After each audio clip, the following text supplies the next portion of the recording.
హరే కృష్ణ అందరికీ.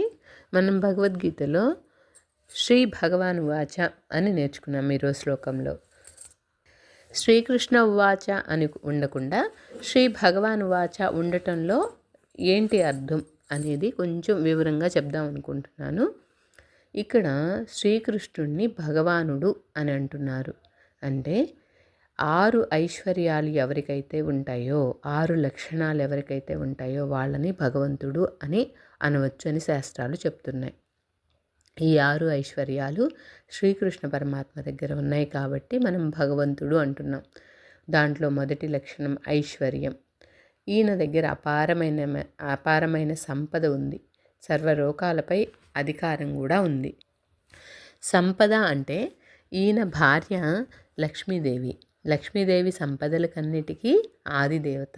సో ఆ లక్ష్మీదేవి భగవంతుని భార్య. అలాంటప్పుడు ఆయన దగ్గర కాక ఎక్కడ ఉంటుంది సంపద? సో ఐశ్వర్యం అనే ఒక లక్షణం తెలిసిపోయింది. రెండవ లక్షణం వీర్యం అంటే పరాక్రమం.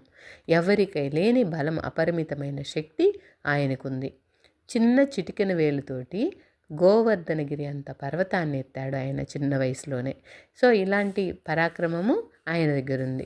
సో రెండవ లక్షణం కూడా అయిపోయింది. మూడవ లక్షణం యశస్సు. అంటే ఇప్పుడు ఈ భగవద్గీత చదివి మనం చెప్పుకొని 5,000 సంవత్సరాల క్రితం జరిగిందనమాట.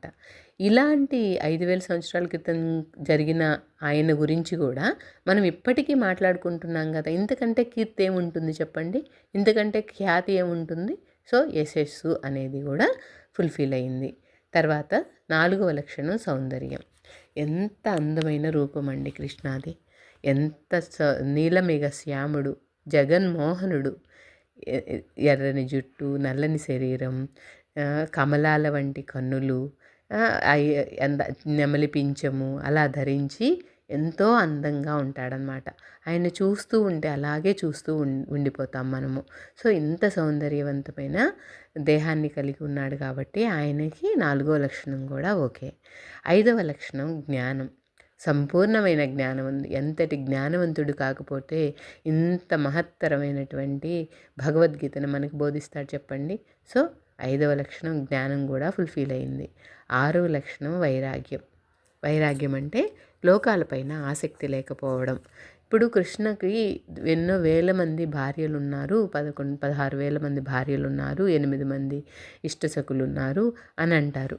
కానీ ఆయన ఆస్కలిక బ్రహ్మచారి అని మీకు తెలుసా? ఎందుకంటే ఆయన దాన్ని సింబాలిక్గా నెమలి పింఛాన్ని ధరించి ఉంటాడు. నెమలి పింఛం అనేది, నెమలి అనేది